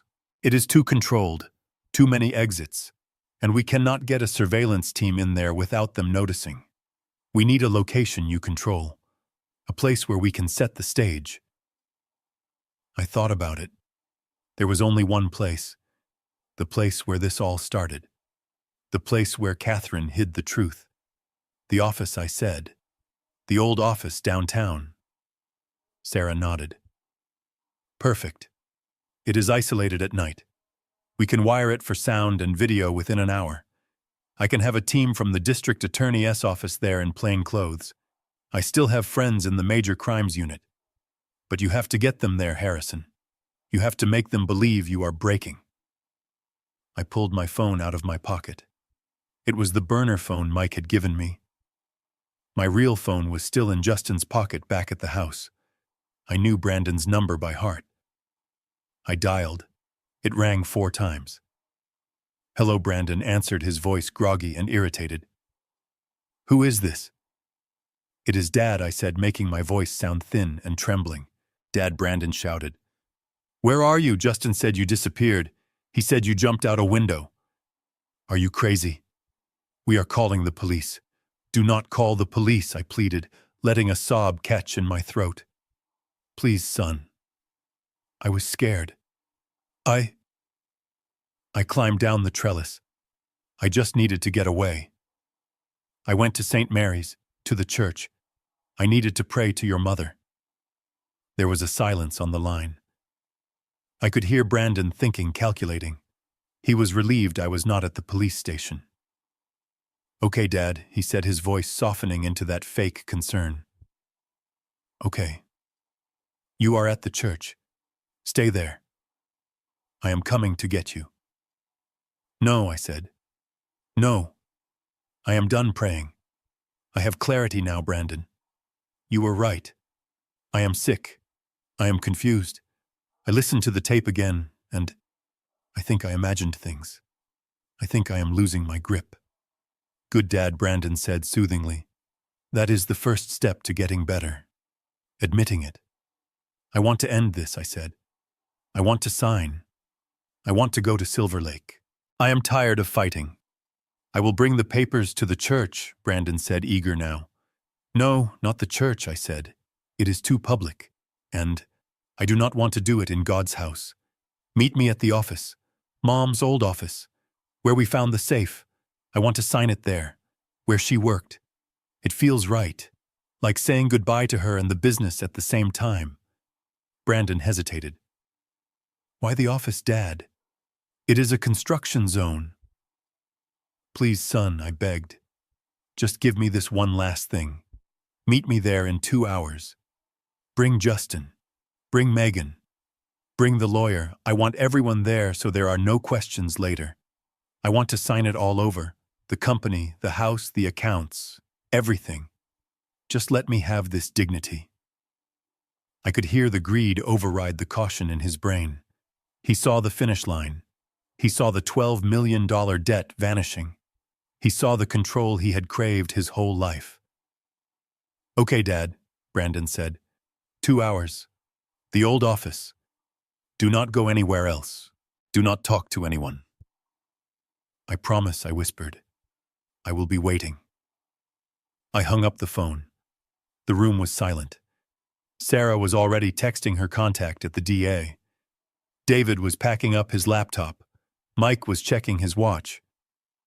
You are a good liar, Mr. Caldwell, Mike said with a grim smile. I learned from the best, I said, standing up and buttoning my jacket. My son taught me everything I know about betrayal. Let us go, Sarah said, grabbing her briefcase. We have a stage to set. And Harrison, when they walk into that room, I need you to be weak. I need you to be the victim, until the moment the trap snaps shut. Do not worry, Sarah, I said, walking toward the door. I will be the old man they think I am, right up until I bury them. I sat behind Catherine's massive oak desk, the leather chair groaning softly as I shifted my weight. The office was dimly lit, illuminated only by the streetlights filtering through the taped-up windows and a single desk lamp that cast long shadows across the room. I had positioned myself carefully. Behind me was a large flat-screen monitor mounted on the wall, usually used for reviewing blueprints. But tonight, it was black, a sleeping giant waiting for my command. To my left, in the deepest shadows of the room, stood a tall ficus plant, and behind it, Mike Kowalski waited, holding his breath. To my right, behind a stack of drywall panels, 2 plainclothes detectives from the Major Crimes Unit were checking their service weapons. I heard them before I saw them. The heavy thud of the fire door opening down the hall, followed by the click-clack of Megan's heels and the confident stride of men who think they have already won. They were laughing. I heard the distinct pop of a cork and the fizz of carbonation. They were drinking champagne. They were celebrating my funeral before the body was even cold. The door to the office swung open. Brandon led the way. He looked like a new man compared to the desperate figure on the phone 2 hours ago. His suit was crisp, his hair perfect, and he carried a crystal flute of champagne in one hand. Justin followed, holding the bottle, his face flushed with alcohol and relief. Megan was next, looking like she was dressed for a funeral in a somber black dress, but her eyes were bright with greed. And bringing up the rear was Richard Sterling, the lawyer clutching his briefcase like a weapon. Dad, Brandon said, stepping into the room. He scanned the dark corners, his eyes adjusting to the gloom. Why is it so dark in here? It is creepy. I kept my hands on the desk, palms flat. I slumped my shoulders slightly, letting my mouth hang open just a fraction. I needed to look like the broken man they believed I was. It feels right, I said, my voice raspy. This is where it started. With your mother. This is where it should end. Brandon walked over to the desk, and placed his champagne glass on a coaster. He looked down at me with a mixture of pity and contempt. "It is for the best, Dad. You know that, right? You are sick. You are confused. We are just doing what needs to be done to protect the family legacy." He nodded to Sterling. The lawyer stepped forward and opened his briefcase. He pulled out the document, the power of attorney, the conservatorship agreement, the death warrant for my freedom. He placed it on the desk in front of me, smoothing the paper with a manicured hand. Then he placed a heavy gold fountain pen on top of it. "Sign right there," Harrison Sterling said, his voice smooth as oil. "Next to the yellow tab. Once you sign, we will take care of everything. The debts, the confusion, the stress. It all goes away." I looked at the paper. I looked at the pen. My hand trembled as I reached for it. Justin stepped forward, refilling Brandon's glass. "Cheers to new beginnings," he muttered, taking a swig from the bottle. Megan moved to my side. She reached into her tote bag and pulled out a thermos and a small paper cup. She poured water into the cup. I watched the liquid settle. "Here, Dad," she said, her voice dripping with that fake sweetness I had come to loathe. "You sound dry. Drink some water. It will help you focus." I looked at the water. I knew what was in it. Sarah's team had intercepted the digital receipt, but my gut told me Megan wouldn't miss a chance to make sure I was compliant. A little sedative, a little arsenic. Just enough to make sure I slept through the ride to the facility in Gary. I took the cup. My hand shook so badly, water sloshed over the rim onto my knuckles. "Thank you, Megan," I whispered. You always take care of me." She smiled, and it was the smile of a shark. "Always, Dad." "Drink up, then sign." I brought the cup to my lips. I saw Brandon watching me intently. He wanted me to drink. He wanted me sedated. He wanted this over. I lowered the cup without drinking. "Wait," I said. Brandon sighed an exasperated sound. "What now, Dad? Just sign the damn paper." "I need to know," I said, looking up at him, my eyes filling with tears. "I need to know that you will take care of the house, that you won't sell it. That is where I lived with your mother." Brandon rolled his eyes, but he leaned down, placing his hands on the desk, getting right in my face. "Of course, Dad. We are keeping the house. We are keeping everything. We are going to preserve the legacy. I promise. Now sign." "Liar." I dropped the pen. It hit the desk with a sharp clatter. I slowly straightened my spine. I pulled my shoulders back. I closed my mouth and set my jaw. I looked Brandon dead in the eye, and the confusion vanished from my face, replaced by a cold, hard clarity.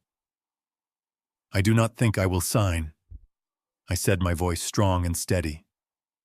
The room went deadly silent. Brandon blinked, confused by the sudden change in my demeanor. "What did you say?" he whispered. "I said I am not signing," I repeated. "And I am not drinking your water, Megan." I reached into my pocket and pulled out a remote control. Brandon straightened up. "What are you doing?" "I am showing you the legacy you really built, son." I pointed the remote at the wall behind me and pressed the power button. The large flat-screen monitor flared to life. The brightness was blinding in the dim room. The video feed from the iPad filled the screen. It was high definition, crisp and clear. The audio boomed through the office speakers, echoing off the bare walls. It was Brandon standing in his kitchen holding a drink. "No, we are not sending him to Silver Lake." Brandon's recorded voice sneered. "Are you kidding me? That place costs $10,000 a month. I am not wasting our inheritance on luxury sheets for a vegetable. I found a place in Gary. State-run. It smells like bleach and boiled cabbage, but it is secure." In the office, the real Brandon froze. His face drained of color, turning a sickly shade of gray. He stared at the screen, his mouth opening and closing like a fish out of water. Then the video cut to Megan. She was on the phone, her voice clear and chilling. "He is getting worse," she was saying. The soup worked. He was dizzy all afternoon. "I'm going to up the dose tomorrow. Just a little more arsenic. Dr. Evans says if his kidneys fail, it will look like natural causes given his age. We just need him to sign the papers first." In the office, Megan let out a strangled gasp. The paper cup of water slipped from her fingers. It hit the floor and exploded, splashing the poisoned liquid across her expensive shoes and onto the hem of her dress. She stumbled back, her hands flying to her mouth. "Oh my God," she whispered. "Oh my God." Justin dropped the champagne bottle. It shattered on the concrete floor, sending shards of glass and expensive foam everywhere. Sterling, the lawyer, looked at the screen, then at me, then at the door. He began to back away, slowly reaching for his briefcase. I stood up. I did not need the desk for support anymore. I towered over them, fueled by a rage that burned cleaner than any fire. "Bleach and boiled cabbage," I said, my voice low and dangerous. "That was your plan. That was your retirement package for the man who paid for your college, who bought your cars, who built this company." Brandon spun around, looking for the source of the video. "Where did you get that?" That is illegal. You bugged my house." "Mom bugged your house," I roared, slamming my hand on the desk. "Catherine knew. She knew what you were. She saw you coming a mile away." Brandon looked at me, his eyes wild. He realized the walls were closing in. He realized the $12 million debt was about to crush him. He looked at the power of attorney on the desk. It was his only way out. "Sign it," he screamed, lunging for me. "Sign the paper, old man, or I will kill you myself." He grabbed for my throat. But he never made it. From the shadows behind the ficus plant, Mike Kowalski stepped out. He moved with the speed of a linebacker. He caught Brandon by the back of his suit jacket and yanked him backward. Brandon flew across the room, crashing into a stack of drywall panels. Dust exploded into the air. Justin saw his brother fall, and panic took over. He grabbed the nearest thing to him, a heavy brass lamp from the corner table, and raised it over his head. He charged at me, a guttural scream tearing from his throat. "Police, drop the weapon!" The shout came from behind the drywall stack. The two plainclothes detectives emerged, their service weapons drawn and leveled at Justin. Justin froze, the lamp held high. He looked at the guns, then at me, then at the door. "Drop it now or we will shoot," the lead detective barked. The lamp fell from Justin's hands, crashing to the floor. He raised his hands slowly, tears streaming down his face. "Dad," he sobbed. "Dad, please." I did not mean it. Brandon made me do it. Just then, the sound of sirens cut through the night air. Blue and red lights began to flash against the taped-up windows, pulsing like a strobe light. Sarah had timed it perfectly. The cavalry had arrived. The door to the office burst open again. Uniformed officers poured in, filling the small space. Richard Sterling was the first to be cuffed. He did not fight.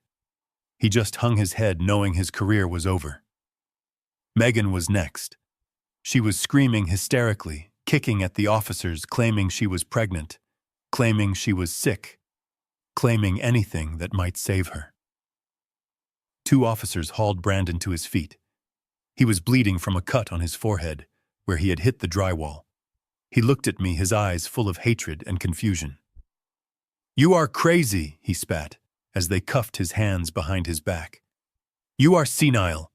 None of this will hold up. I will have you declared incompetent. I will take everything." I walked around the desk. I stood right in front of him, close enough to smell the champagne on his breath. I looked deep into his eyes, searching for the little boy I used to take fishing, the boy I used to carry on my shoulders. He was gone, consumed by greed. I leaned in close. "I am not crazy, Brandon," I said, my voice steady and cold. "And I did not lose my mind. I just lost my faith in you, and tonight I am taking back my name." The officers dragged him away. I watched them go. I watched my entire family being led out in handcuffs. Justin looked back at me one last time, his face a mask of regret, but I turned away. It was too late for regret. Sarah Jenkins walked into the room, stepping over the broken glass and the spilled water. She looked at the scene, the shattered bottle, the dropped pen, the files on the desk. "It is done, Harrison," she said softly. "The FBI is downstairs. They have the Phoenix file. They have the forensic accounting report. Your assets are frozen, but they are safe." I nodded. I felt exhausted. A deep, bone-weary tiredness that had nothing to do with age. "Did we get them all?" I asked. Sarah nodded. "The money laundering charges will stick. The attempted murder charges against Megan might be harder, but with the video and the receipt we have a strong case. And Sterling, he will flip on them to save his license. It is over, Harrison." I looked at the empty office. The false wall was gone, exposing the safe. The secrets were out. The rot had been cut away. Mike Kowalski walked over and put a heavy hand on my shoulder. "You okay, Mr. Caldwell?" I looked at him. This man who was not my blood, but who had stood by me when my own flesh and blood tried to destroy me. "I will be Mike," I said. "Eventually." I picked up the fountain pen from the desk. The gold pen Brandon had tried to force into my hand. I looked at it for a moment, then tossed it into the trash can. "Let us go home," I said. "I have a funeral to plan. Not for my wife, but for the father I used to be." The gavel came down with a sound that was final, like a coffin lid slamming shut. I sat in the back row of the federal courtroom, my hands resting on my cane, watching the men I had raised being led away in shackles. Brandon did not look at me. He kept his eyes fixed on the floor, his shoulders slumped in the orange jumpsuit that had replaced his Italian suits. 15 years. That was the sentence for money laundering, wire fraud, and conspiracy. The judge called him a predator in a white collar. He said Brandon had exploited the trust of his family and the financial system with equal disdain. There was no parole in the federal system. My son would be 60 years old when he saw freedom again. Justin got 8 years. His lawyer had argued for leniency, claiming he was manipulated by his older brother. The judge bought it partially, but complicity is still a crime. Justin looked back at me just before he disappeared through the side door. He was crying. Not the fake tears he used to get money out of me, but real terrified tears of a man who realized too late that loyalty to the wrong person is just a suicide pact. Megan's trial was separate and uglier. The forensic evidence from the iPad combined with the chemical residue found in my plumbing, Sarah's team, had been thorough, painted a picture of a woman who treated murder like a household chore. She was charged with attempted aggravated assault and poisoning. She screamed when they took her away, cursing me, cursing Brandon, cursing the world. She lost everything. Her freedom, her reputation, and most importantly, her rights as a mother. That was the hardest part. The wreckage they left behind was not just financial. It was human. In the weeks following the arrests, I spent my days in conference rooms with David and Sarah, dissecting the corpse of Caldwell and Sons. It was a painful autopsy. We traced every dollar, every fake contract, every stolen pension fund. The rot went deep. To pay back the creditors, the employees whose pensions had been stolen, and the tax liens, I had to make the hardest decision of my professional life. I dissolved the company. I stood in the equipment yard on a gray Tuesday morning and watched the auctioneer sell off the fleet. I watched the bulldozers, the cranes, the pickup trucks with the logo I had designed signed 40 years ago being driven away by strangers. I watched the tools, hammers, saws, levels being sold in bulk lots. 40 years of sweat, 40 years of building the skyline of Chicago dismantled in 6 hours. It felt like cutting off my own arm. But it was necessary. I used the proceeds to make the pension fund whole. I paid every subcontractor who had been stiffed by my sons. I settled the debts. By the time the dust settled, Caldwell and Sons was gone. The name that had meant integrity was now just a footnote in a court filing. But we saved the buildings. David proved that the mortgages on my home and the downtown office were fraudulent based on forged signatures. The banks released the liens, the loan sharks seeing the federal heat, and the dismantling of the syndicate by the FBI backed off. I kept my home. I kept Catherine's office. 6 months after the sentencing, I drove to St. Mary's Cemetery. The winter had passed, and the spring grass was vibrant green. I walked up the hill to Catherine's grave. The wind was gentle today, not biting like it was the day this nightmare began.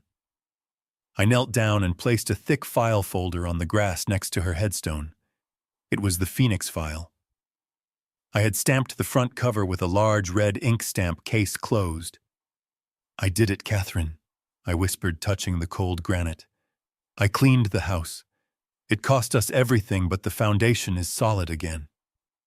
I stood there for a long time, having a silent conversation with the woman who had saved me from beyond the grave. She had known I would be too soft. She had known I would need a push, a weapon, and a shield. She had given me all three. I heard footsteps behind me. Heavy, respectful steps crunching on the gravel path.